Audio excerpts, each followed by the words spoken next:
Sveiki visi, stabtelėję ties šiuo įrašu, kuris, nebejoju, pripildys jūsų širdis jaukumo ir kūrybos džiaugsmo. Tuo spinduliuoja menininkė bei edukatorė Austė Jurgelionytė Varnė. Jos darbus pristato galerija Balta Balta projekte Lietuvos dizaineriai autoriaus diena. Kurti Austė įkvėpia patirtis beribėje gamtoje. Ir čia užgimę tekstiliniai darbai nesustingsta, pulsuoja, juda, balansuoja tarp garso ir tylos, kvepia bičių vašku ir šeivamedžiu. Pasikalbėjome ir apie šiuo metu per Lietuvą nuvilnijusius menininkų bendruomenės protestus už kultūros laisvę ir jos vertybės. Be jų, sako Austė, paprasčiausiai žlugsime. Šiame turtingame minčių ir raštų mirgėjime ištirpo kone visi mano klausimai. Užleisdami vietą muziko Aleksandro Jurgelionio, Austės tėčio skambintai Mikalojaus Konstantino Čiurlionio pjesei Ruduo. Jos fragmentai ir lydės mus. Aš esu gimusi muzikų šeimoje. Mano tėtis buvo pianistas. Ir istoriškai, kadangi šiemet yra Čiurlionio metai, jis 64 metais su 9 alpinistais, tai čia jau labai senai, keliavo į Pamyrą, į Tadžikiją tuo metu ir pavadino Čiurlionio viršūnę, kurios aukštis yra 5794 metrai. Ir tai buvo iniciatyva mano tėčio. Ir aš tuo visą laiką gyvenau. Ir kūriau muzikų šeimoje, bet kūriau muziką per darbus. Tuose darbuose, kai šitoj parodoj žiūri, labai jaučiasi tas muzikinis skambesys. Pati aš negrojau, gal šiek tiek, vaikai mano grojo, sesė mano grojo, tėčio brolis, tėtis mokėsi pas dvarioną. Ir tas toks kultūrinis laukas visą laiką supo mus ir vaikus augant, ir tas pedagoginis kelias, mačiau, kaip tėtis dirba su vaikais ir aš irgi esu ta edukatorė, vis ugdau tą jaunąją kartą. O kažkiek tėvai programavo, kuria kryptim, kad verta sukti? Labai džiaugiuosi, kad manęs tėvai niekur neprogramavo. Aš tai pati pasirinkau iš savo kažkokio vidinio, kažkokios būsenos, net nežinau. Žinojau, ko noriu būti, ką daryti. Gal šiek tiek norėjau, kad aš gročiau, bet aš labai taip netgi sąmoningai to atsisakiau ir sakiau, noriu tik eiti į dailę, sekti ją, žiūrėti. Aišku, tėvų įtaka nuo pat mažens vaikus vedžioti į parodas, vežti į galerijas, lankyti jas, eiti į koncertus, tai yra labai svarbu. Ir tada vaikui netgi pačiam yra lengviau pasirinkti, ko jisai nori. Ir jau yra kultūrinis didelis bagažas sukrautas į tave. Ir tolimesniai kelioniai tik lengviau yra tik nuo to. Tai esu labai dėkinga, kad toks lemtingas dalykas augti tokioje nuostabioje šeimoje ir turėti labai didelę kultūrinę įtaką. O žiūrint tos mano kūrinius, tai jie tokie pulsuoja dinamika. Ir niekad negalėdavau apsispręsti, kurią sritį man keliauti, ar į fotografiją, ar į video, ar į tekstilę. Niekaip negalėdavau jos pabaigti, nes norėjau, kad visą laiką judėtų.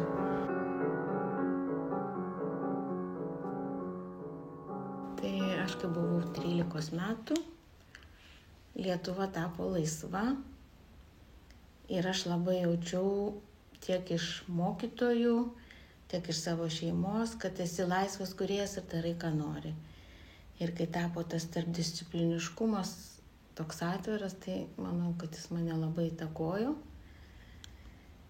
Ir studijuodama akademijoje aš stengdavausi jungti tiek video, tiek tekstilę, tiek animaciją ir be garso, ir garsą, ir laisvai, jokių įsipareigojimų tam tikrai sričiai.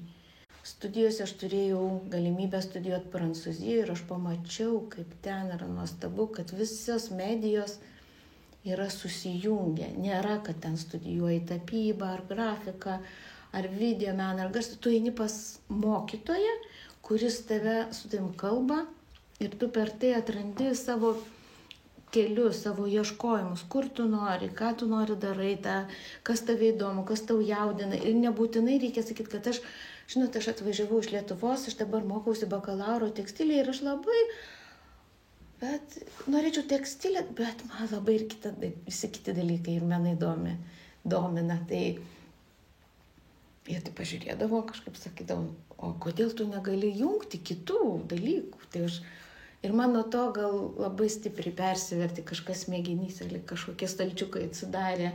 Aš pagalvojau, kad nebūtina būti vienos tokios aiškios krypties kūrėjų, o daryti tai, kas tau širdį, kas laisvė, kas tavęs nevaržo, tiek žodžio laisvė.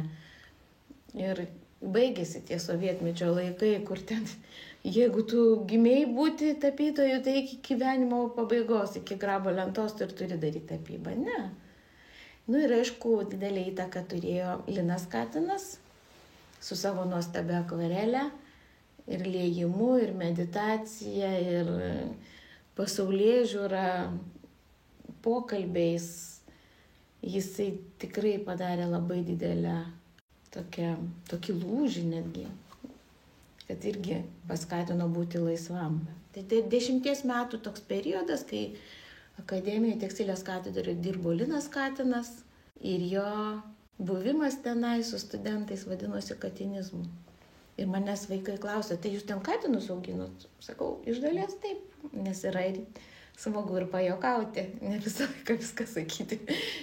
Negaliu nepaklausti, kokie yra esminiai katinizmo bruožai. Esminiai tai yra laisvė, lieti, nesugadinti, nesupurvinti, jausti vandens, būsenos, pigmento santykį, nerti į vandenį, stovėti ant kalnų viršūnės ir stebėti tolius, juos visus matyti.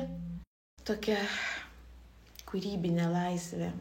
Bet jinai irgi taip nenusakoma žodžiais, tai gal net tokia būsena. Aš gal sakyčiau, kažkoks dvasinis pažinimas savo vidaus, savo vandens, savo gebėjimų ir visą tai sujungti į tokį paprastumą, vieno taško prisilietimą, nesugadinant, neprieinant prie tos pačios vietos per 3 potėpius, bet viską padaryti per vieną kartą ir palikti, ir pasidžiaugti, ir nueiti ir išeiti išdidžiai.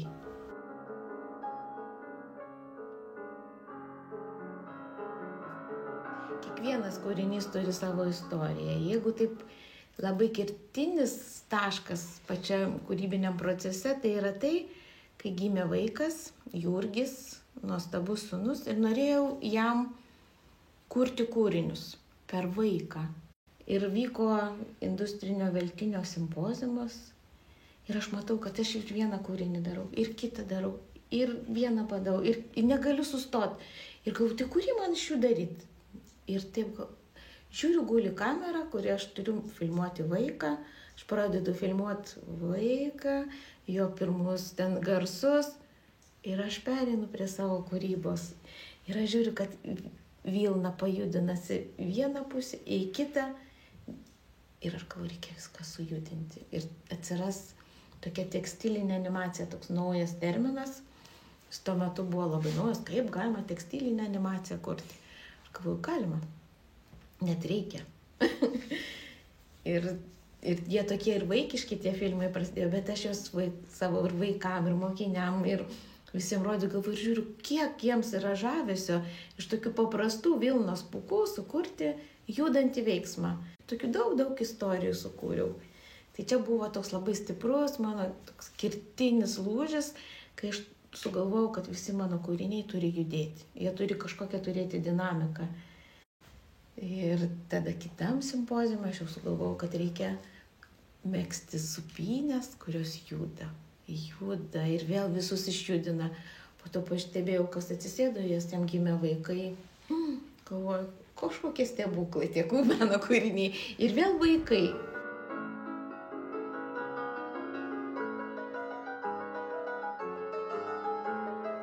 negali sustoti, toliau norisi kurti. Nu, kūrėjas yra toks, kuris niekada nesustoja. Yra kelionė, gyvenimas toks ir veda.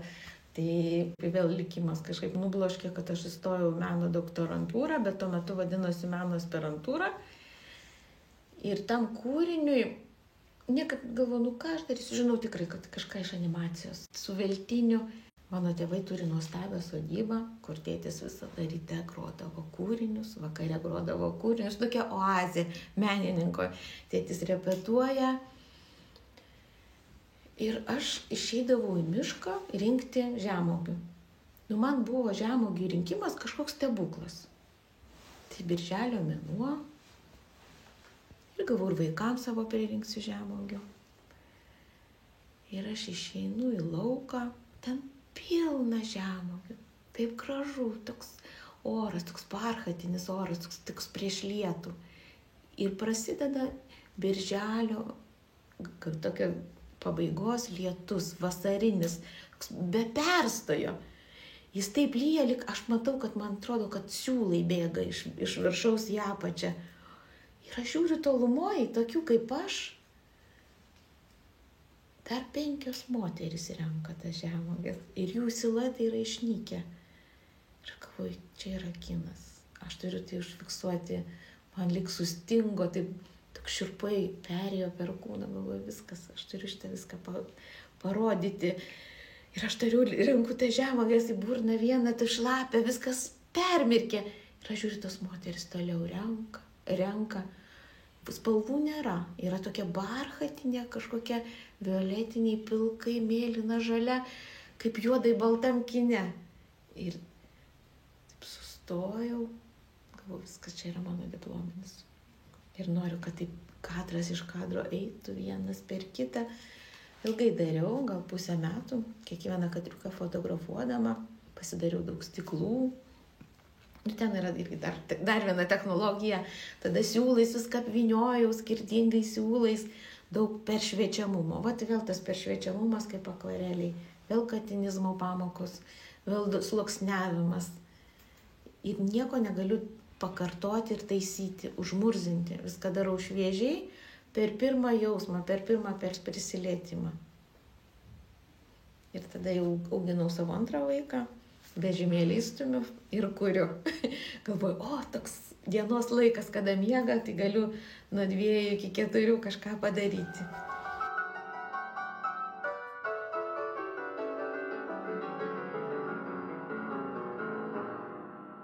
Vaikai įneša labai daug į kūrybą. Atrodo, kad nieko, bet iš tikrųjų man asmeniškai labai daug. Aš norėjau tos vaikus supti, kad jie suptųsi, kad veiksmas vyktų, kad jie dainuotų. Atvažiuoja pas mano vaiką draugių, visos jos supasi. Viskas tokia per žaidimą. Nesėdi ten tam telefone, čia, o supasi, visi vaikai supasi. O ta kūrybinė tokia, nežinau, gal toks virsmas vyko, kad norėjosi kurti, susikūrė tada balta. Aš buvau viena iš jų komandoje taip pat. Taip norėjosi kažką pajudinti, parduoti. Kažkoks įsižeminimas gal atsirado su antru vaiku. Kažkokio tokio norėjosi tokio pagrindo, kas ne vien tik plaukėti ir kalnai, ir debesys, bet toks kažkoks įsižeminimas. Prasidėjo augalų dažymas. Aš pradėjau rinkti ir galvoti, ką reikia perkeisti, persiūti, perdirbti, ką išaugo vienas, aš noriu, bet man labai graži medžiaga, aš greitai siūnu į kitą kažkokį meno kūrinį. Atsirado toks tvarumo, nes man nusibodo tas išmetimas daiktų. Norėjusi juos kažkaip sugrąžinti antram gyvenimui. Net ir tas supynės aš mezgiau iš siūlų, iš išardytų megztinių iš pradžių. Po to jas visus suvėliau, žiūrėjau, kas gaunasi.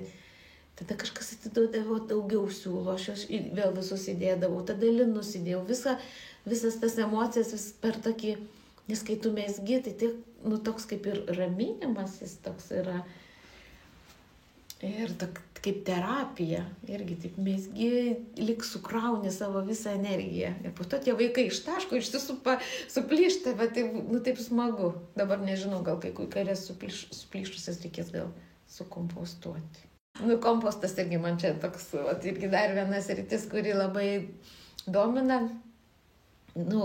Visą laiką rinkau kompostą, mes turim daug vištų, tai jam visą laiką atiduodu, nieko negaliu išmesti. Kas žalia, kas bijo, nieko negaliu išmesti, viską atiduodu vištom.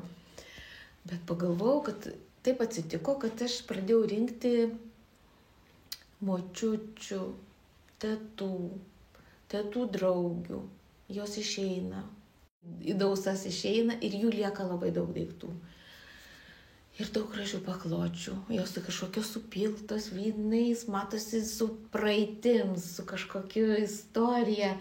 Tai galvoju, reikia. Ir aš jas visas gaunu ir galvoju, aš jas pradėsiu kompostuoti augaliniais dažais. Sloksniuot kaip vėl ta akvarelė, sloksniuot į kibirą supilu, užpūdau, po to žiūriu, kas gaunasi, kokie pėdsakai, kokie raštai. Tai va tos visos kuprinės, tašės, aš visą tai ir tas močiučių visus audinius. Po to ištraukiu, tada persiūnu, pritaškuoju ir žiūriu, koks gražus audinys gavosi. Reikia iš jo kažką daryti.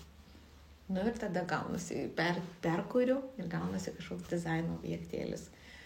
Ar kuprinė, ar tašė. Kas tu tik nori. Tai va, tai kompostas.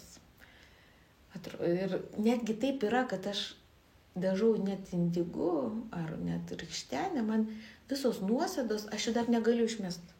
Aš jas perpilu dar ant gražių baltų staltiesių, kad jos pripūtų, pabūtų ir dar paliktų savo paskutinius pigmentus. Arba net patį tą šeivamedį. Aš jį nusirenku, sutarkuoju ir su rankom ir spaudžiu, bet aš spaudžiu būtinai per patį gražiausią audinį, kur aš noriu, kad jis paliktų kažkokį pėdsaką. Negaliu. Noriu, kad visur būtų tas tekstilės ir visų atliekų visur. Kada tai viskas vyksta? Aš tikrai sakau, aš jaučiuosi palaimanta kūryboje, mane lyg kažkas veda. Aš pamatau, aš iškart jau žinau, ką aš darysiu. Gal dėl to, kad aš didelę dalį dirbu tokioj edukaciniai sistemoj, aš visiems vaikams pasakoju, man patinka jiems kurti istorijos. Aš sakau, va šiandien mes gam iš makaronų, įsivaizduokite kūrinys iš makaronų, ar dar ką nors. Aš jiems visą laiką pasakoju. Ir man visą laiką užduotis gimsta spontaniškai. Aš nesu ta mokytoja, kuri ateina, atsidavė čia knygutę ir taip, šiandien bus tokia užduotis, kitą savaitę kita. Aš ateinu ir aš žiūriu, guli ant stalo kažkoks mano senas popierius. Viskas, aš jau žinau, ką aš darysiu. Tada galvoju, man liko dažų dar yra nuo praeito nuoviro, visus ištepų. Kažkas atnešė kažkokių juostelių, aš viską įtraukiu kūrybiškai, bet aš visą laiką pasakoju jiems, o pati sėdžiu ir mano piršto galai dreba, kaip noriu kurti. Ir jau kai išvažiuoju į kaimą, į savo dirbtuves, tai viską realizuoju. Net atrodo, kad aš dvigubai daugiau dirbu negu mokyklai, bet viską darau, kad tik išbandyt, padaryt, užpūdyt ir tokių visokių eksperimentų. Tai kaip dažnai jūs važiuojate? Kiekvieną savaitgalį. Aišku, mokytojas yra pabučiuotas gero gyvenimo. 2 mėnesius darai, ką nori. Keliauji, renki medžiagą, niekas tau neužia, gyveni tyloj. O kada pradėjau vertinti tylą? Kaip yra svarbu kūryboje tyla. Muziką klausau, kai vairuoju mašiną. Ir visas laidas, viską, ką visi pasakoja, bet jau kai kurių, tai turi būti tyla. Man net gražu, kai praskrenda kokios gervės, arba ateinu skalauti savo audinių ir aš matau, kaip plekšt, kokia žuvis per upę, pukšt, kaip gražu. Ir dar kita saulėlydžio tyla. Įsivaizduojat fotografijoje, viskas jau temsta, o tu ateini ir pradedi skalauti savo visus gaminius ir upėje. Nereikia ten galvoti, kokie cheminiai dažai, viskas augalais nudažyta, įmeti, žiūri, kaip upė nusidaro, kažkokia ruda spalva, ar nuo ąžuolo žievių, ar nuo rykštenės. Ten visas procesas. Man jau kai lubinai pradeda žiūrėti, aš jau važiuoju su mašina, galvoju, lubinai žydė, jau pirštai, jau matau, tirpsta, jau turiu sustoti. Bet ne, dar tik tai birželio pradžia, dar pamokos, negaliu dar sustoti, dar reikalų. Bet tik tai galiu, iškart pradedu nuo lubinų. Mano prasideda sezonas nuo lubinų. Po to einu grybauti, žiūriu grybai. Raudoni grybai. Reikia, aišku, ne musmelės, taip raudoni, galvoju, išbandysiu.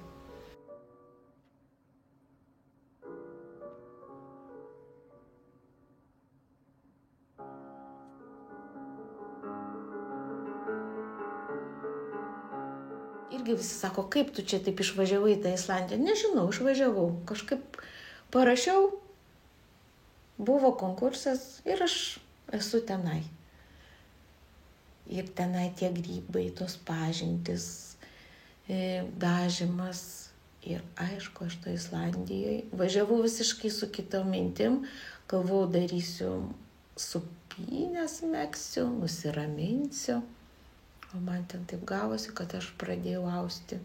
Nepasiėmiau jokių lininių siūlų, bet ten buvo tiek daug audimo staklių ir man vėl atsigamino akademija, tekstilė, 2 kursas.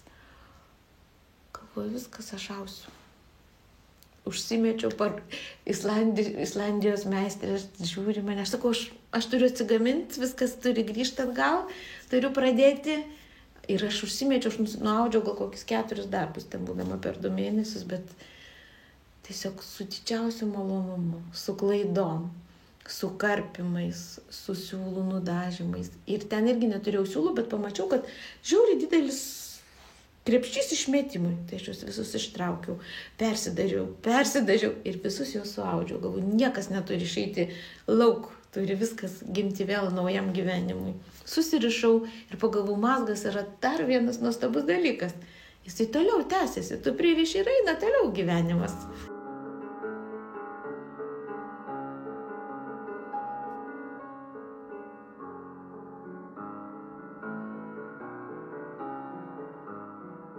Islandijoje bebūnant, jau aišku, kai aplikavau, jau galvojau, kad man tas dizaino žodis toks nėra svetimas ir reikia man jį kažkaip pagaivinti. Kadangi negaliu kurti vieno dizaininio objekto, tai sugalvojau, kad man reikia sukurti multifunkcinį, daugiafunkcinį, čia nežinau, kaip kur tą žodį panaudot, objektą. Kad irgi jisai gimė turbūt auginant vaikus, kaip ir pirmas tas klausimas buvo, kai atvažiuoji prie jūros, nešiesi tiek daug daiktų, mezginį, knygą, sumuštinius, žaislus, eskizinį popierių, akvarelę. Ir viskas tokia, jautiesi kaip kupranugaris, viskas, ir dar vaikas pašoja. Tai pagalvojau, kad reikia padaryti tokią didelę tašę, į kurią viskas tilptų. Vaiko daiktai, viskas per petį, patogiai ir vaiką už rankos vedi prie jūros. Ištrauk iš tos tašės, viską išmeti. Gerai, kažkaip tai jau tas kūnas toks nejaunas, negražus. Greitai iš tos tašės pasidarai suknelę, pabėgioji, nieko nesimato, faina, mažai daiktų. Vaikas čia žaidžia, čia atsisėdi su ta suknelė, kad ir saulė nepridegintų tau tų kojų, rankų ir pečių. Sau mezgi, susirenki, grįžti su ta tašė, iškrauni viską, bet jinai tokia graži, tiek jau mačius jūros, reikia iš jos lempą padaryti. Įstačiau lempą, žiūriu, jinai ir šviesti gali. Tai va, tai taip ir gavosi toks multifunkcinis, daugiafunkcinis daiktas, iš kurio ir suknelė, ir lempa, ir tašė. Tai čia įtraukiau savo vaiką, kad jinai nusifilmuotų tame klipe. Ir stipendija atkeliavo. Viskas atrodo gyvenime gaunasi natūraliai. Kai tu atsipalaiduoji, tokia tėkmė. Neperspaudi, net ne per daug sureikšmini. Gal žiūri labai pozityviai viską.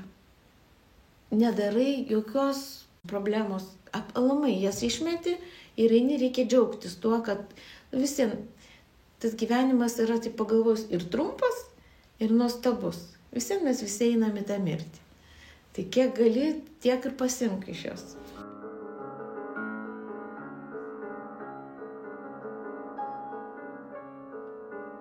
Ir kad ir šią vasarą paėmiau, galvojau, reikia tą animaciją tekstilinę ištraukti iš dėžutės, nes ją visą laiką visi žiūrėdavo per skylutę.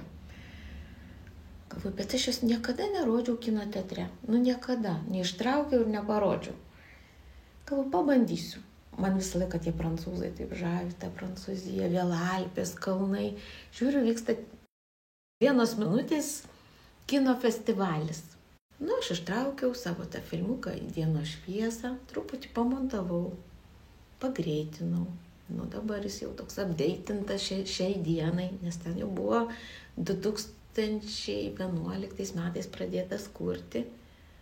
Ir pagalvojau, nusiųsiu. Aišku, jie mane atsirinko. Aišku, faina, galvoju, vėl įvertinta kažkaip. Net pakvietė atvažiuoti. Ir galvoju, kaip aš nevažiuosiu į kalnus. Taigi mano tėtis Čiurlionį viršūnę pavadino. Aš negaliu, man kalnai, man kai pasako kalnai, aš tiesiog įlipu į juos. Oras, atmosfera, viskas vėl jausmiškai, vėl tėkmė, vėl kūryba. Ir žiūriu tam kalnų festivalyje, ant bažnyčios rodo mano animaciją. Ant bažnyčios sienos temstant šalta. Kalnuose vasarą, tai Liepos mėnesį buvo čia Lietuvoje karštas, tokie žemynės striukė sėdi, visi susigūžę.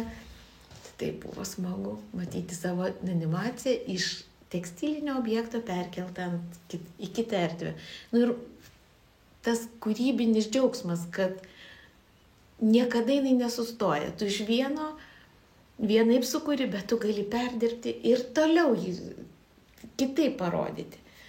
Tai buvo labai smagu tam festivalyje. Kitaip. Aš jau ten tekstilininkų nebuvo. Ten buvo vien kino animatoriai, paišytojai. Ir jie sako, tai kaip tu čia tą vilną sujudinai? Jinai turi tiek daug sluoksnių, nes yra veltinis, kai yra vilna sustabdoma medžiagoje. O kai tu pūką fotografuoji, stop motion programa, jisai judantis gaunasi. Jis toks, niekaip negali zoomo sujungti, kad labai ryškiai matytųsi, nes ta pati vilna yra peršviečiama. Ir jinai priduoda tokio labai keisto tokio jausmo. Lyg yra tas ryškumas. Ir tas taip tiko mano tam animacijos filmukui, tam pora.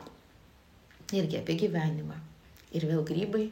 Ir vėl gyvenimas, ir vėl mirtis.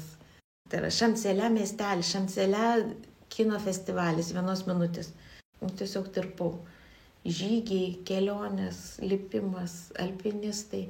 Aš ten tokį turėjau, man atrodo, kad aš ten kalbuosi su protėviais.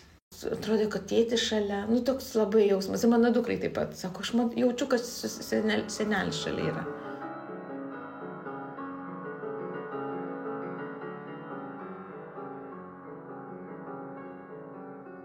Kūrėjas yra vertybė, kuri labai keičia visuomenę.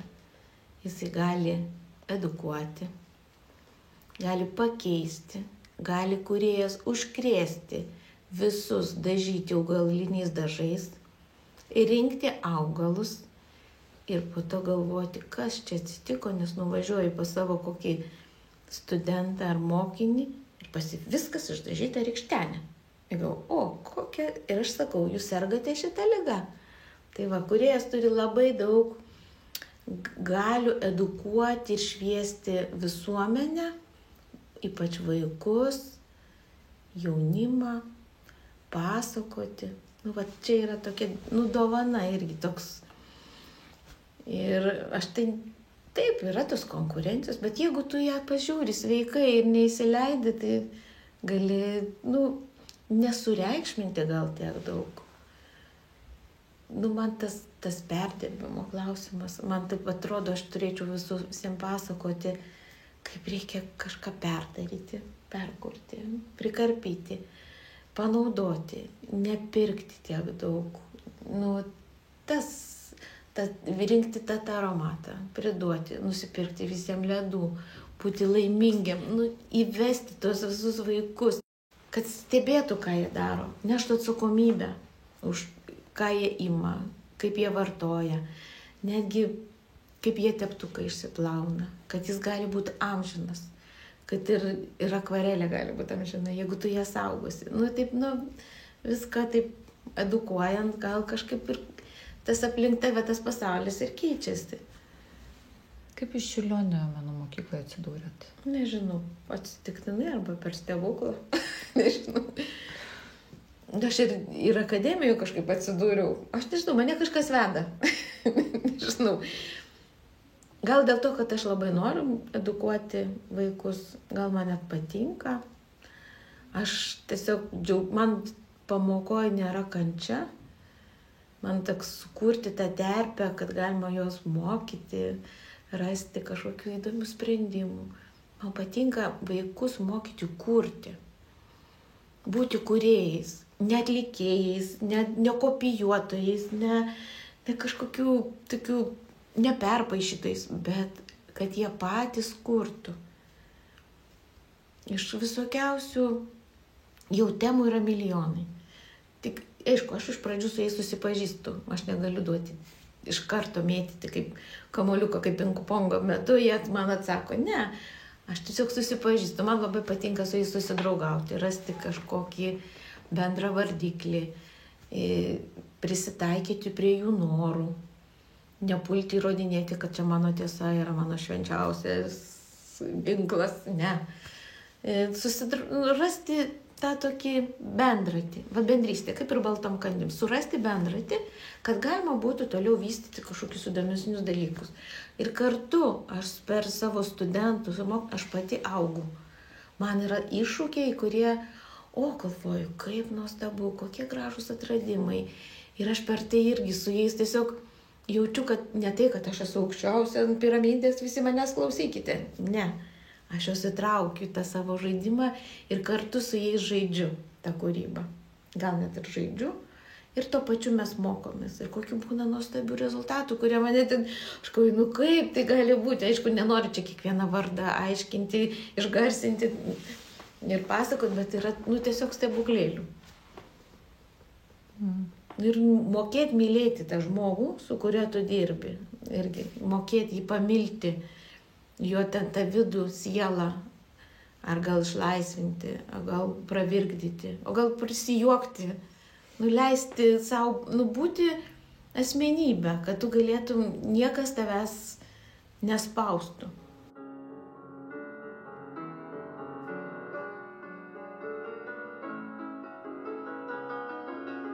Mano tėtis augino bites. Ir visą laiką man duodavo natūralaus vaško. Ir to vaško tiek prisikaupė. Ir aš jį kaupiau kaip kokias senas knygas, bet aš galvoju, aš jį turiu kažkaip įprasminti. Kažkaip man jį reikia išjudinti į kūrybą. Jis negali gulėti tose dėžėse, nes ateina pelės ir žiemą pakramto. Ne, galvoju, reikia. Ir aš jį ištirpdinau ir žiūriu, tas kvapas, jis taip geriasi į rūbus, į plaukus, tas medaus, žolės kvapas, kurį nori įsilieti. Ir aš žiūriu, ir aš darau vieną ir tą patį judesį, kaip ritualą, kaip ritmą. Taip, tekstilėje ritmas tai yra nuostabiausias dalykas, kas yra pastoviai siūlų ritmas. Ir taip, tai bangos, tai tinklai, tai ritmai, tai kaip lyg, galvoju, tos sutartinės, vėl muzika, vėl gama, vėl ritmai, muzikiniai ritmai. Aš galvoju, mane galva tik plečiasi nuo tų galvoju, aš jau vėl į savo gilumas, į smegenis lendu per tą ritmo temą. Tai čia toks ritmo motyvas, vandens, kalnų, tinklų, gyvenimo ritmas, pasikartojantis ritmas. Ir aš jo neišvaliau tų darbų iš vaško, aš juos palikau, jie yra išlikę. Gaila, gal kvapas jau kažkur išnyko ir viską įmerkiau į mėlyną. Gyvenimas kaip mėlynas dangus. O čia per patį centrą parodoj yra mano močiutės austa rankom drobelė. Taip, mes visi turim patirtis, praeitį, prisiminimus ir ta moteriška linija, siūlai, močiutės didžiulis palikimas, tekstilės. Tai čia yra, čia išausta ir aš kraštus įmerkiau indigo.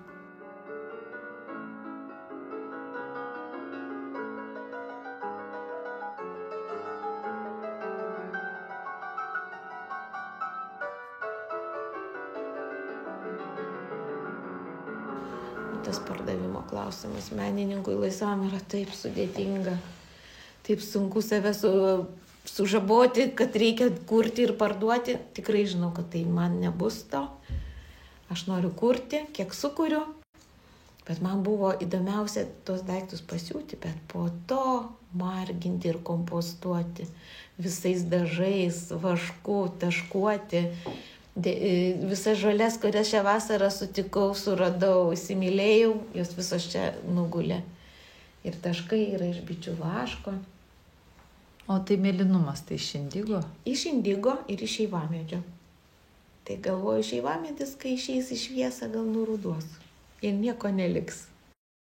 Žiūri, tokie bulvių maišai guli, nugyventi, nubulvėja, naujas žodis, nubulvėja maišai, nukankinti smėlio, dulkių, bulvių, murzini. Ir galvoju, bet koks nuostabus juose džiutas ar linas, niekaip nesuprantu. Išsitraukiau juos, išsiardžiau ir pradėjau ant jų pilti visokius dažus, likučius. Išsiploviau, vėl įmerkiau, tokį vėl kaip animacijos ritualą sau darau, kūryba ritualas. Pūdžiau, po to išploviau, galvoju, turi būti man kažkokia tašė. Negaliu iš pagalvės aš iš jo pasisiūti, nes visą veidą nubrūžins, nurėžins.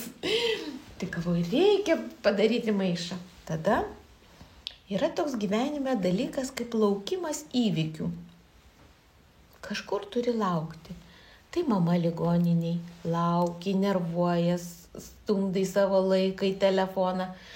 Ir supratau, kad aš turiu būtinai megzti. Aš turiu mašinoje daug siūliukų, išardytų megztinių ar dar kokių nors. Ir aš mezgu juosteles. Ir aš žinau, kad aš juos visus įstatysiu, įsiūsiu į tašes. Bet tuo pačiu aš galiu lengvai laukti, nes tekstilė ramina, kaip terapija. Sėdžiu ir mezgu tokias. Ir žiūriu, o jau per 2 valandas 2 juostelės. Gerai. Vėl. Ir tada man žymiai lengviau užbūti tą nerimo būseną, kuri aplanko. Nes jinai tikrai aplanko dažnai. Net ir šiuo metu, kiek vyksta įvykių ir ta nerimo būsena tokia ateina galinga, atrodo, tai sustraiškis tavo smegenis, tos mintis. Bet tada reikia kažkaip su savim susitvarkyti, imti tikrai terapiją, kad nusiramint.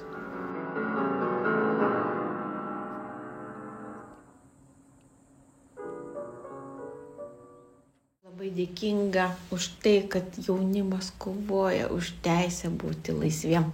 Kad jie išeina ir nebijo. Ir tiesiog, kad gali pasakyti tai, ką galvoja. Kultūra yra griaunantis dalykas, jinai gali viską sugriauti. Sąjūdžio laikais roko maršas sugriovė viską. Įvedė, visi ėjo, klausė tą roką, antis, biksai, foje, ojei, viskas pasikeitė per muziką, per garsą. Tas gyvenimas turi būti kažkoks paliktas prasmingas. Tas, taip sugrįžta, tai kad gyvenk taip, kad jis tau būtų džiaugsmas. Jeigu gali, įlipk į kalną, jeigu gali, nueik į mišką, jeigu gali, skink žemuogių, susiverk ant smilgos ir tau prieš saulę suvalgyk jas su tokiu džiaugsmu, džiaugtis tuo, ką turi dabar.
Tikiuosi, kad dabar jūs, brangus klausytojai, kaip ir aš, jaučiatės lyg suvalgę žemuogę nuo smilkos.